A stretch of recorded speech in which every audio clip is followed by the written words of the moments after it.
जे धरण फुटलं गेलं हे दिवसा फुटलं, जर रात्री जर फुटलं असतं तर भयंकर मनुष्यहानी झाली असती. पुरामध्ये एक पाळणा वाहत होता, त्या पाळण्यात बाळ होतं, पण त्याचं नशीब एवढं की तो लाकडी पाळणा असल्यामुळे तो एका झाडाला जाऊन अडकला आणि ते बाळ अगदी सुरक्षित राहिलं होतं. त्या म्हणताना देव तारी त्याला कोण मारी ही म्हण तिथे लागू पडत होती त्यावेळेस. एवढं पाणी आलं होतं की जंगली महाराज रोडवर 20 फूट पाणी होतं. त्याच्यावरती जे टेलिफोनचे केबल लाईन आहेत त्याच्यावरती प्रेत अडकलेली होती, हे डोळ्याने मी पाहिलं. रोडवर आलो आम्ही हिरा फोटो स्टुडिओच्या तिथे, म्हणजे आता जे कलमाडी पेट्रोल पंप आहे जंगली महाराज रोड, बाहेर आलो बघतो तर पहिल्यांदाच आमच्या वाड्याचा धुराळा झाला. हा, आणि मग आम्ही सुटलो पळत, मग ते डायरेक्ट हाणपण तिकडे गाडी. सकाळी शाळेची वेळ झालेली होती, कोणाची पातेली वाहून येतात, कोणाच्या बादल्या धुणं वगैरे सगळं वाड्यातनं बाहेर यायला लागलं. आणि त्याच्यानंतर पुढं पाणी आलं तेव्हा आम्ही शनिवार वाड्याच्या तिथं गेलो.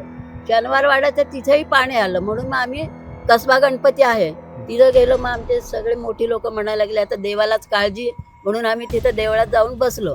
घरी आलो तर ती पण सबंध तिथं राडा झालेला, चिखल अक्षरशः. मदत देण्याचे नाव सरकार, अनुदान 100 रुपये किरकोळ मदत म्हणून 100 रुपये तुम्हाला 61 मध्ये मिळाले. 61 मध्ये मिळाले 100 रुपये. 100 रुपये अनुदान फक्त. म्हणजे विचार करा त्या काळामध्ये 100 रुपयामध्ये काही नाही काही एकर जमीन येत होती. बाबा त्यावेळेस 12 वर्षाचे होते आणि ते म्हणजे वाहून चालले होते पुरात. आम्ही राहायला सोमवार पेठेत होतो, म्हणजे नदीच्या आसपासच होतो. तर ते वाहून चालले असताना त्यांना ओढून काढलेलं एका माणसाने आणि तसे ते वाचलेले. तर त्या काळी आम्हाला मग नंतर इकडे घरं दिली पूरग्रस्तांच्या ह्याच्यातच, आणि तेव्हापासून आम्ही इथेच राहतोय. नमस्कार, मी अरुण मेहत्रे आणि आपण पाहतात द ऑड इव्हन. म्हणजे आज आम्ही पुण्यातल्या एका पूरग्रस्त वसाहतीमध्ये आहोत. खरं तर पूर ही काही गोष्ट आपल्यासाठी नवीन नाही. हल्ली देखील म्हणजे नदीला पाणी सोडलं की अनेक भागांमध्ये पाणी शिरतं आणि लोकांना पुराचा अनुभव येतो. मात्र एक घटना अशी घडली होती की ती निश्चितपणे सबंध पुणेकरांच्या मनावर, आयुष्यावरती एक मोठी जखम करून गेली. ती घटना घडली होती 12 जुलै 1961 रोजी. पुण्यात नुकतंच पूर्णत्वाला आलेलं किंवा बांधलं गेलेलं पानशेत धरण, म्हणजे ज्या पानशेत धरणामध्ये जवळजवळ 12-15 TMC पाणी साठवलं गेलं, ते धरण पहिल्याच वर्षी फुटलं, पहिल्याच पावसात फुटलं आणि एक हाहाकार सबंध शहरामध्ये उडाला. कारण हे सबंध शहर, नदीकाठचा परिसर हा पाण्याखाली गेला. महापूर परिस्थिती निर्माण झाली आणि हा महापूर पाहिलेली ही सगळी मंडळी आज माझ्यासोबत आहेत. आज या घटनेला 65 वर्षे पूर्ण होत आहेत. म्हणजे 500 फुटीची 65 यावेळी आपण अनुभवणार आहोत, बघणार आहोत. आणि त्याच अनुषंगाने, त्याच पार्श्वभूमीवरती या लोकांचे नेमके अनुभव काय आहेत हे आपण जाणून घेणार आहोत. मी आता जातोय, बाबांनी लगेच म्हणजे मी इथे प्रास्ताविक करत असतानाच तुम्ही म्हटला की 65 वर्ष होत आहेत. हां, आपलं नाव सांगा आधी मला. माझं नाव गजानन शेलार. गजानन महादेव शेलार. गजानन महादेव शेलार. बर, काय वय आपलं? माझं वय आता 79 आहे. 79. पुराच्या वेळेला मी 12 कंप्लीट 13वा चालू होतो. बर, म्हणजे सगळं तुम्हाला कळत होतं त्यावेळी. म्हणजे शाळेमध्ये गेलो होतो ना टिळक रोडला. टिळक रोडला. तिथनं सोडलं होतं आम्हाला. बर, चहा आणि अचानकपणे सगळं म्हणजे कसं, जरा सांगा बरं कसं कसं तुम्हाला घडलं ते जरा. नेहमी सारखा पूर आला होता हा सुरुवातीला, कारण पाऊस पडत होता ना. हा जवळजवळ 8-10 दिवस अगोदर भरपूर पाऊस होता, बर. त्यामुळे धरण भरलं होतं ना कम्प्लीट. हा, कारण आत्ता झाला ना मुसळधार तसा पाऊस होता. जुलैच महिना होता आणि जुलै आणि जुलैमध्ये पहिले 8-10 दिवस जोरात पाऊस झाला. बरं. ज्या दिवशी पूर आला त्या दिवशी अजिबात पाऊस नव्हता, बर कोरडं होतं. पण धरणाला क्रॅक गेलेले होते ते आदल्या दिवसातनं सांगत होते. बर मिलिटरी व्हायची गाडी फिरायची, कॉर्पोरेशन मिलिटरीची बर करण्यावरती बोलायचे. ओके. रात्रभर जागून काढली होती लोकांनी काय काही, बर कधी फुटते, आणि त्या फुट्याला फार दुपार झाली. पण त्यावेळी म्हणजे की कल्पना अशी होती की ते धरण बांधलं गेलं होतं, पण त्या धरणाच्या भिंतीला क्रॅक, जसं सांगितलं की काही तडा गेलेल्या होत्या आणि त्या बुजवण्यासाठी प्रयत्न देखील केले गेले. अगदी आर्मीला देखील बोलवून ते तडे बुजवण्यासाठी किंवा तंत्रज्ञानाच्या मदतीनं ते तडे बुजवण्यासाठी प्रयत्न सुरू होते. मात्र ते प्रयत्न अपुरे ठरले आणि दुसऱ्या दिवशी सकाळी, जसं काकांनी सांगितलं की पाऊस थांबलेला होता, पण अचानकपणे दुसऱ्या दिवशी धरणाची भिंत ही फुटली. खडकवासल्याचा कोपरा फोडावा लागला त्यांना, कारण की ते नाही तर अखंड ते धरण फुटण्यापेक्षा त्यांनी एक साईडला भगदाड पाडलं आणि पाणी सोडून दिलं. बरं. आलं लक्षात. बरं. खडकवासला अजून पडलेला आहे खडक. हा खडक पडलेला आहे. खडक वाचल्याच्या डाव्या बाजूला इकडनं आता ना बरोबर. शेंगाड रोड म्हणजे कसं आहे की ही एक धरण साखळी आहे बघा, म्हणजे वरती पानशेत आणि वरदगाव अशी 2 धरणं आहेत.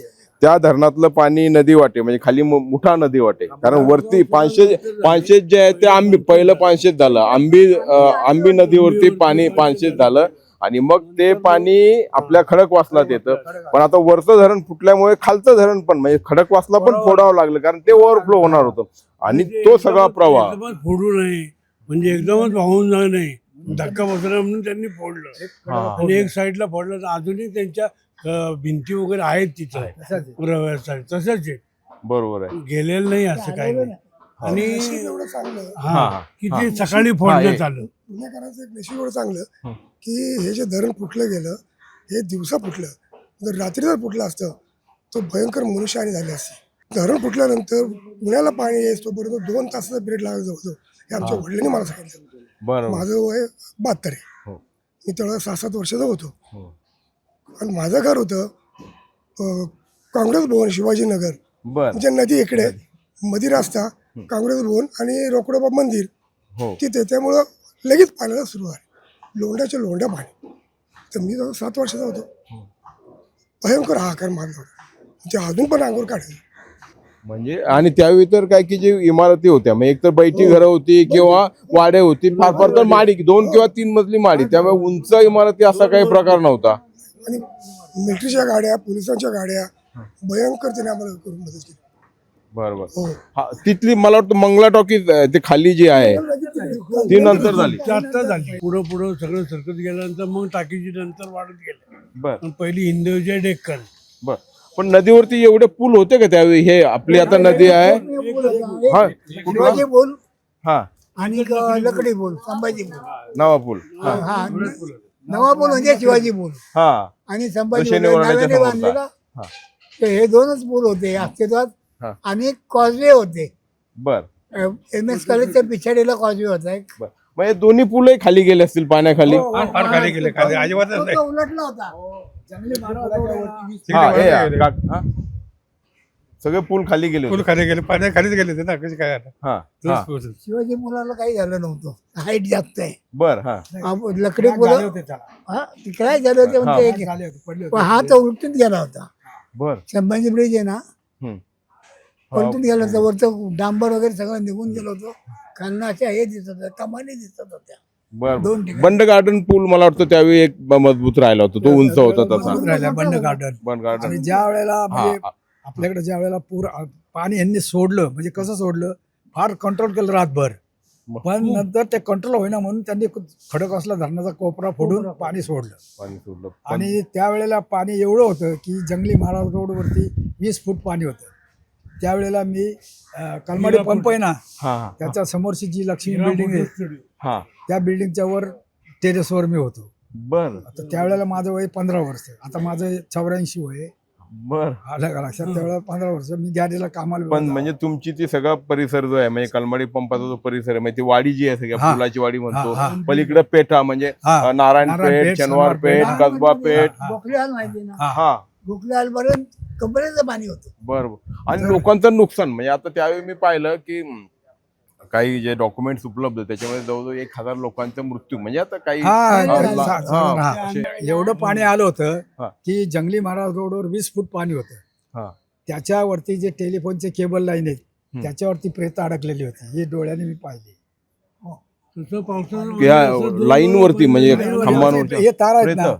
हे तारा कसे आहेत त्याच्यावर लटकलेली अशी प्रेत मी पाहिले अडकले. शिपत म्हणजे तसं. आणि जवळजवळ 60-65 हजार लोक हे विस्थापित झाले होते. हा. तुम्ही हा. आशा मेंगाळे. हा. हा. मी त्यावेळेला शनिवारवाड्याच्या तिथे कसबा पेठ 1416 हा. धारणेवाडा तिथे राहत होते. बर. त्यावेळेला साधारण मी 5वीत होते. पण एरवी पण आमचं नदीच्या पासून 3रा वाडा होता. बर. त्यामुळे ज्यावेळेस पाऊस यायचा त्यावेळेला आमच्या वाड्याच्या अंगणात, वाड्याच्या बाहेर बर. पाणी यायचं. त्यामुळे आम्ही त्यावेळेला नावा वगैरे खेळायचं, म्हणजे ती पाण्याची आम्हाला सवय होती. बर. पुण्याचा पाऊस त्यावेळेला पावसाळ्यासारखाच पडायचा. आता आपण पावसाची वाट बघतो, कधी दुष्काळ कधी सुकाळ असायचा, पण तेव्हा पावसाळ्यात भरपूर पाऊस पडायचा. मग अशा वेळेला त्या दिवशी 12 जुलै 1961 मला पूर्ण तो दिवस आठवतोय. सकाळी शाळेची वेळ झालेली होती. आईने स्वयंपाक केलेला होता. आमची जेवणं झाली होती. बहिणी आम्ही 3 जणी. धाकटी बहीण 2.5 वर्षाची, मी त्यावेळेला 10-11 असेल. त्याच्यानंतर 8-9 वर्षाची दुसरी बहीण होती. मग आमचं जेवण झालं. कोणतरी म्हणलं नदीला पाणी आलं, म्हणून मग आम्ही वाड्याच्या बाहेर बघायला गेलो, तर खूप पाणी असं येत होतं. म्हणलं पूर आला बहुतेक, म्हणून आम्ही पळत पळत आईला वगैरे सांगायला गेलो. आम्ही सगळेच वाड्यातली मुलं बाहेर आलो होतो. मग त्यावेळेला आईला सांगायला, अगं आई पाणी खूप आले म्हणून. मग तेवढ्यात ती वायरलेस फिरली की सगळ्यांनी वाड्याच्या बाहेर फिरा. तरी पण म्हटलं एवढं तर आम्हाला सवय होती पाण्याची, लगेच काय कोणी बाहेर पडलं नाही. म्हणून मग नंतर मग पोलीस आले आमच्या वाड्यामध्ये. मग धाकट्या बहिणीला पोलिसांनी उचलून घेतलं, कारण तोपर्यंत कमरे एवढं पाणी झालेलं होतं. मग आम्ही जसं पाणी वाढेल तसं आम्ही मागे मागे जात होतो. मग आम्ही नवीन पुलावरती आमचं घर दिसायचं तिथून पुलावरनं, पण तिथे उभं राहिलो. मग पाणी अजून मग आम्ही बघायचं, गंमत वाटायची. त्यावेळेला लहान होतो. कोणाची पातेली वाहून येतात, कोणाच्या बादल्या धुणं वगैरे सगळं वाड्यातनं बाहेर यायला लागलं. आणि त्याच्यानंतर पुढं पाणी आलं, तेव्हा आम्ही शनिवार वाड्याच्या तिथं गेलो. शनिवार वाड्याच्या तिथेही पाणी आलं, म्हणून मग आम्ही कसबा गणपती आहे तिथं गेलो. मग आमचे सगळे मोठी लोक म्हणायला लागले, आता देवालाच काळजी, म्हणून आम्ही तिथं देवळात जाऊन बसलो. त्याच्यानंतर जवळजवळ 5 ते 5:30 वाजेपर्यंत तिथेच होतो. नंतर मग वायरलेस फिरायला लागली की पाणी आता ओसरलेलं आहे. प्रत्येकाने आपल्या मग घरी आलो तर ती पण सबंध तिथं राडा झालेला, चिखल अक्षरशः. अनेकांचे संसार म्हणजे की शेकडो लोकांचे संसार वाहून गेले असतील. त्याच्याही नंतर म्हणजे दुसऱ्या दिवशी तेव्हा जाणं शक्य नव्हतं. अमावस्या होती त्या दिवशी, लाईट नव्हते आमच्या वाड्यात. अर्थात अजून लाईट आलेलीच नव्हती, कंदील होते, पण रोडचे पण त्या दिवशी लाईट नव्हते. त्याच्यानंतर आम्ही मग आमचे काका पवळे चौकात राहत होते. मग सगळी जण आम्ही तिकडे पवळे चौकात गेले. त्यांची 3री भिंत पर्यंत पाणी आलं होतं पवळे चौकात. मग रात्र आम्ही तिथं काढली. कधी सकाळ होती, आई वडिलांना तर काळजीच ना. म्हणून मग दुसऱ्या दिवशी सकाळी लवकर आम्ही आमच्या घराच्या तिथं गेलो. तर सबंध शेजारची बिल्डिंग होती ती सगळी आमच्या वाड्यावरती पडली होती. त्यातल्या त्यात म्हणजे ज्यांचं सामान होतं ते खाली गाडलं गेलं होतं. आणि मग दुसऱ्या दिवशी म्हणजे लोकांना ह्याच्यातही कसं सुचतं ते सांगते, की दुसऱ्या दिवशी आम्ही तिथं गेलो तर एक अफवा उठली की नदीला परत धरण फुटलंय असं काहीतरी म्हटले लोक. म्हणजे खरं त्या दिवशी लोकांचे इतके हाल झाले अक्षरशः की आम्ही जे पळत सुटलं ते पर्वती गाठली. आणि नंतर वायरलेस फिरायला लागली की ही अफवा आहे, कुणी घाबरू नये. पण त्याच्या वेळेस त्या लोकांनी जेवढं सामान वर आलं होतं ते सगळं म्हणजे जे काढलेलं होतं ते सगळं चोरून नेलं. आता परवा तुम्ही आठवत असेल की पाटणमध्ये दुर्घटना घडली, धडक कोसळली. इकडे मदत कार्य चालू, बचाव कार्य सुरू होतं आणि गावात लोकांच्या घरफोड्या झाल्या. तसंच त्यावेळी म्हणजे एकदा फुटलेलं धरण हे परत कसं फुटू शकतो हा साधा प्रश्नही लोकांच्या मनात आला. आणि त्याचं कारण असं की सगळे लोक घाबरलेले होते. एक धक्का बसलेला होता, कारण अगदी धास्तावलेले सगळे लोक होते. त्यामुळे त्या भीतीपायी लोक मग परत म्हणजे आपल्या आपल्या घरी आले. त्यांनी तो सगळा चिखल बघितला, पण अचानकपणे अफवा उठली आणि परत ते मग उंचीच्या दिशेने, मग अगदी पर्वतीला. जसं आता काकू सांगत होत्या, तुम्ही दिसताय तरुण. वय काय तुमचं? 75 वय आहे. तुम्ही कुठे होता त्यावेळी? म्हणजे 10 वर्षाची निश्चित होता, कारण 65 वर्ष आम्ही राहायला पुलाच्या वाडी. बर. हा. आणि ज्या वाड्यामध्ये राहतो तो बजाबाई दळवी म्हणून, रोडवर आलो आम्ही हिरा फोटो स्टुडिओच्या तिथे. म्हणजे आता जे कलमाडी पेट्रोल पंप आहे जंगली महाराज रोड, बाहेर आलो बघतो तर पहिल्यांदाच आमच्या वाड्याचा धुराळा झाला. आणि मग आम्ही सुटलो पळत. मग ते डायरेक्ट हानपण टिकडी गाठली. मला एक आजीबाई भेटल्या होत्या मागे, तर त्या म्हटलं की त्यांचं नुकतंच लग्न झालेलं होतं. घरात सगळं त्या वाड्यात मंडईच्या परिसरात ते राहत होत्या. आणि त्यांच्या डोळ्यात एकच म्हणजे त्यांना जो काही हे आलेलं होतं घरी, म्हणजे काय माहेरून जे काही सोनं नाणं किंवा दागदागिने आलेले होते, तो काही किलो सोन्याचा डबा त्यांच्या डोळ्यात देखत वाहून गेला. पुरामध्ये एक पाळणा वाहत होता. त्या पाळण्यात बाळ होतं, पण त्याचं नशीब एवढं की तो लाकडी पाळणा असल्यामुळे तो एका झाडाला जाऊन अडकला आणि ते बाळ अगदी सुरक्षित राहिलं होतं. त्या म्हणताना देव तारी त्याला कोण मारी, ही म्हण तिथे लागू पडत होती त्यावेळेला. बाळाचं नशीब. आज ते बाळ म्हणजे निश्चितपणे त्याला जर मला पूर्वी असं पाणी यायचं ग्राउंड मध्ये, पेट्रोल पंप कलमडी तिथपर्यंत पाणी यायचं, त्यामुळे भीती नव्हती आम्हाला त्यावेळेस. पण ज्यावेळेस नंतर ज्यावेळेस हे असं झालं आणि जेव्हा मग पोलिसांच्या गाड्या बिड्या ट्रक बी गाड्या बिड्या त्यांनी सांगितलं निघा निघा निघा, उचलून टाकायचं. आम्ही शाळेत निघालो मॉडर्न हायस्कूलला. बरं. आमचा डबा तिकडे गवारीची भाजी पोळी वगैरे सगळं तिकडं टाकलं. आम्हाला 2-3 दिवसांनी वडील भेटले. आपलं काय वय सांगा मला आधी. 78 रनिंग. 78 रनिंग आहे. बरं. हा, तुमचा काय अनुभव आहे त्याचा आठवतो? कारण मी नारायणपेठेत राहत होतो, तर विजय टॉकीजचं जे प्रोजेक्टरचं कॅबिन आहे ना, त्या पायरीपर्यंत पाणी होतं आणि शेवट आहे ना गोखलेवालच्या पायरीला होतं. बरं. आणि हिंद विजय टॉकीज होती त्यावेळी. त्या चित्रपटगृहात जिस देश में गंगा बहती लागला होता. तर त्यांच्या ते पद्मिनी आणि राज कपूरचा पोस्टर आहे ना कमरेपासनं उडालेलं होतं, वरती लावलेलं. आई गं, म्हणजे तिकडे चित्रपट सुरू जिस देश में गंगा बहती आहे आणि इकडे गंगा आपल्या बहती मुठा नदीला महापूर अशी अवस्था आलेली होती. बरं, मला सांगा की पुढे म्हणजे मदत कार्य कशा पद्धतीनं मिळालं आपल्याला? कारण आत्ताच्या काळात पाहिलं की आपण मदत कार्य लोकांना म्हणजे आम्हाला त्यांनी मग नंतर आम्हाला SP कॉलेजच्या सेंटरला टाकलं, बर हा हॉल दिला, तिथं मग आम्ही गेलो दुसऱ्या 3 दिवसांनी. बर.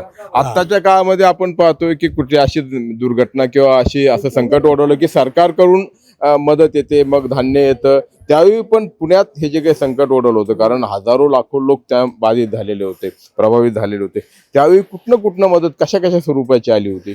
टाटामधनं मदत यायची, भोजन तयार करून ते आम्हाला पोहोचवायचे. बर. टाटामधलं फर्ग्युसन कॉलेज. हो का? हा, सकाळी एकदा आणि संध्याकाळी एकदा. ते 2 टाइम भोजन करा. 2 टाइम हो. जेवण मिळायचं. हा. सकाळी फर्ग्युसनला म्हणजे पुरी बटाट्याची भाजी वगैरे सर्व, वरण भात वगैरे, आणि संध्याकाळी पिठलं भाकर वगैरे, असं 2 टाइम जेवण मिळायचं. सगळ्यांना शाळेमध्ये सोय केली होती. आमची नुमवी शाळेत सोय होती. हो का? तिथे सकाळी चहा, त्याच्यानंतर जेवण, नाश्ता वगैरे सगळं व्यवस्थित मिळत होतं. म्हणजे ती त्यावेळची. आणि पुढे मग आता ज्याचं पुन्हा त्याच्यानंतर मग 3 महिन्यात ही जी घरं बांधली आहेत, हा. तर याचं कौतुक करायला पाहिजे की ह्या विटाला अजिबात अजून तडा गेलेला नाहीये. 3 महिन्यात एवढ्या सगळीकडचेच एरंडवाणा, कोकलेनगर, जनवाडी, सहकार नगर, पर्वती, लक्ष्मीनगर, 3 महिन्यात एवढी घरं उभारणं सोपं नाही. आताच्या इंजिनियरला हे दाखवायला पाहिजे. पुण्यातलं बांधकाम, त्याच्यानंतर सागवानी लाकडं, तिची चौकटी अजून आहेत काही लोकांच्या एवढ्या पुराणित आहेत. म्हणजे सरकारने ही सगळी घरं किंवा या वसाहती बसवल्या होत्या लोकांना परदेशातून तात्पुरतं. देखील मदत आली होती.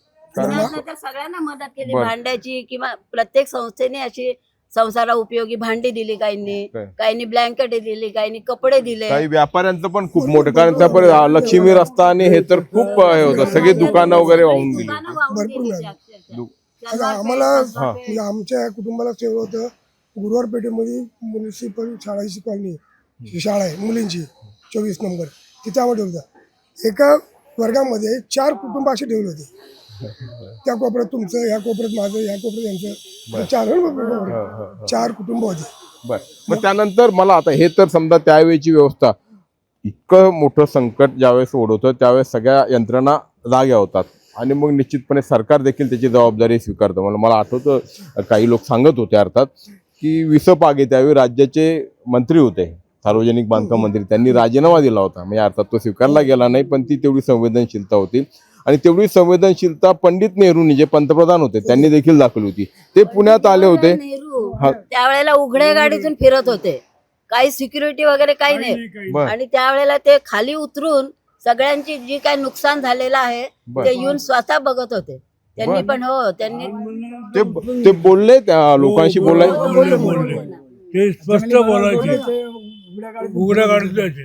तसेच पंतप्रधान पंडित नेहरू जंगली महाराज रस्त्यावरनं ओपन गाडीतनं, उघड्या गाडीतनं फिरले. लक्ष्मी रोडनी पण फिरले. हा, केळकर रोडला आले होते. हो. यशवंतराव चव्हाण आणि के बर. दोघं एकत्र होते. देखरेख करत म्हणजे पाहत. बर बर बर. म्हणजे केवळ हवाई पाणी त्यांनी केले नाही, लक्षात घ्या. म्हणजे आताच्या काळात काय होतं की हेलिकॉप्टरवरनं फिरतं किंवा विमान फिरतं आणि खालची झालेल्या नुकसानाची. पण चिखलात तर मला वाटतं यशवंतराव चव्हाण मुख्यमंत्री होते, ते स्वतः चिखल तुडवत उंचावरती, म्हणजे यशवंतराव चव्हाणांनी तर लोकांना, म्हणजे एक आजीबाई मला तिकडे सांगत होत्या सिंहगड रोडच्या, की त्यांना कुठेतरी डोंगरावरती नेलं होतं सगळ्या त्यांचा कुटुंब काबिला घेऊन, तर तिथं ते भाकरी घेऊन त्यांच्यासाठी गेले होते यशवंतराव, असा चिखल तुडवत यशवंतराव चव्हाण. हो, बरोबर आहे ते. बरोबर आहे ना? हा. यशवंतराव चव्हाणांविषयी काय तुम्हाला माहिती आहे का? त्यावेळी आले होते यशवंतराव चव्हाण, त्यांनी कशा पद्धतीने मदत केली? केले ना, म्हणजे त्यांनी धरून उचलूनच धरलं का रे. हा. आणि लोकसंख्या मर्यादित होती त्यावेळी पुण्याची. हा. त्याच्यानंतर पुन्हा डेव्हलप झालंय मोठ्या प्रमाणामध्ये. त्यावेळी जे धरण फुटलं तर त्याचं कारण असं सांगितलं जातं की 1962 मध्ये धरण पूर्ण होणार होतं खऱ्या अर्थाने बांधून.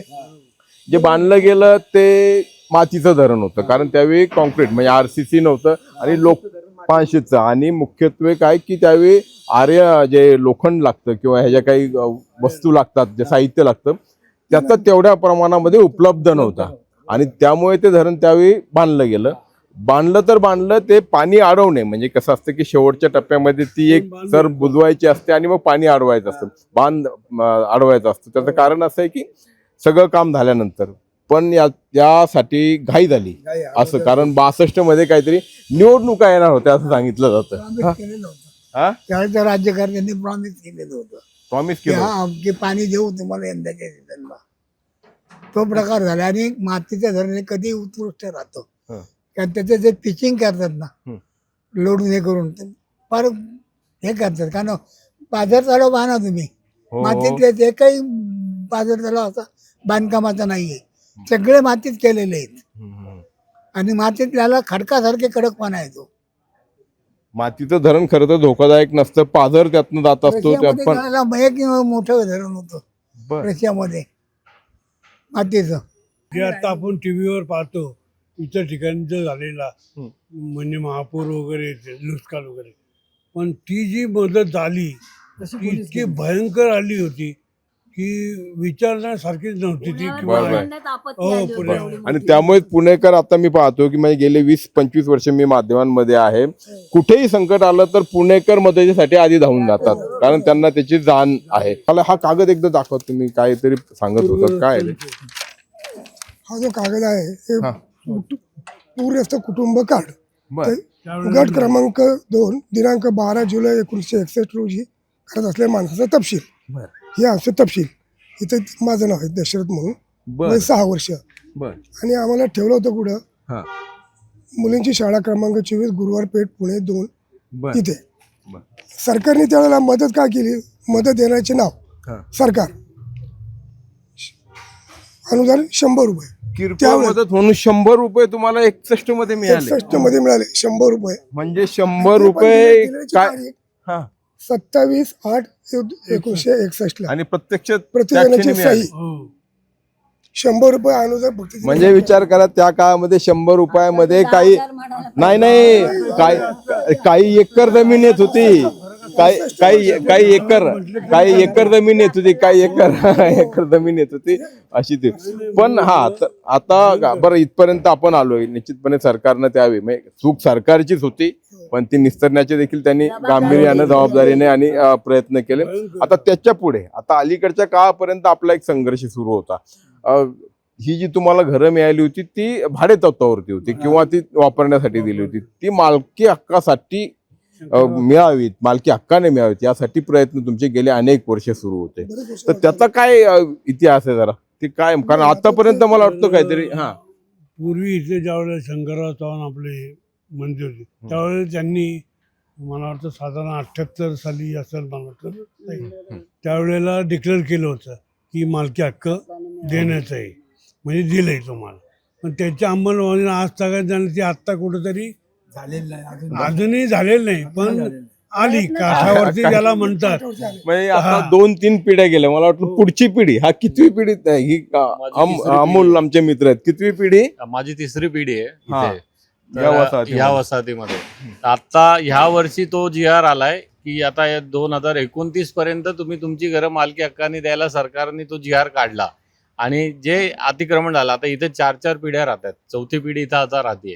तर त्यावेळेस आम्हाला 10x12ची रूम दिली होती. आज त्याचे जवळपास अतिक्रमण म्हणजे पुढे मागे चांदईला असे अतिक्रमण झालं, तर ते पण सरकार आता नियमित करून देणार आहे. तर त्याची प्रोसेस आता त्यांनी सुरू केली आहे. मग तुम्ही स्वतः म्हणजे मला वाटतं तुझे बाबा पण पुरं माझे म्हणजे बाबा त्यावेळेस 12 वर्षाचे होते हा. आणि ते म्हणजे वाहून चालले होते पुरात. आम्ही राहायला सोमवार पेठेत होतो, म्हणजे नदीच्या आसपासच होतो.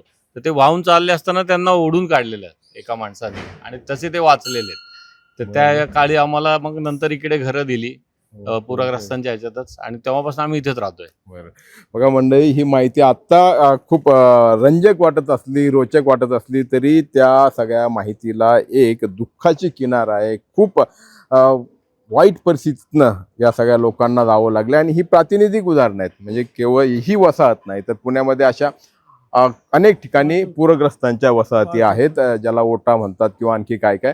तर त्या सगळ्या लोकांनी हे अनुभवलंय आणि पुणेकरही अजूनही इतिहासाच्या त्या खुणा जप्त आहे. इतिहासात त्याची निश्चितपणे नोंद होणार आहे. पुढच्या पिढीपर्यंत म्हणजे आधी किंवा 1961 मध्ये काय घडलं होतं 12 जुलैला ते पोहोचवण्यासाठीचा हा आमचा प्रयत्न होता. आपण पाहत राहा द ऑड इव्हन आणि सबस्क्राईब करायला विसरू नका द ऑड इव्हन.